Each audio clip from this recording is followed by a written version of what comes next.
il y a différents types de coaching. C'est ça qui est formidable. Et nous, en Europe, on a tendance à penser que le coaching, c'est quand on va pas bien. C'est presque ça. Hein.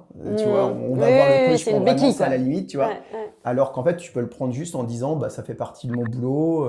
En fait, j'ai quelqu'un qui a un œil externe et qui me regarde de l'extérieur et qui vient te dire, tiens, peut-être que ça, cette zone-là, tu pourrais la regarder de cette façon-là. Ça fait partie de ton travail quelque part finalement, si tu le prends un peu à la méthode américaine. C'est aussi pas de se regarder bizarrement en disant j'ai presque besoin d'un psy ou d'un espèce de sociologue ou d'un psycho qui vient m'accompagner sur des zones d'ombre, mais plutôt c'est quelqu'un qui me regarde de l'extérieur, qui m'accompagne, qui me connaît au bout d'un certain moment. Et comme je te le disais, je me fais ce cadeau-là pour découvrir d'autres facettes de moi-même. Ça correspondait à une période de l'entreprise qui était importante puisque je passais la direction générale. Donc je me suis dit, tiens, moi je dois me réinventer en tant que, parce que je prends la présidence que président, ou comment je dois trouver ma place là-dedans. Tu sais, quand tu as toujours opéré ta boîte pendant 17 ans, moi je suis passé de 7 à 1000 collaborateurs, tout d'un coup tu passes les rênes à quelqu'un, donc ça demande déjà beaucoup d'agilité, d'habilité, de volonté. Tu vois, c'est pas si simple. Et de retrouver ta place aussi dans cet écosystème-là. Et finalement, de me donner peut-être toutes les chances de bien y arriver, même si je le préparais depuis des années.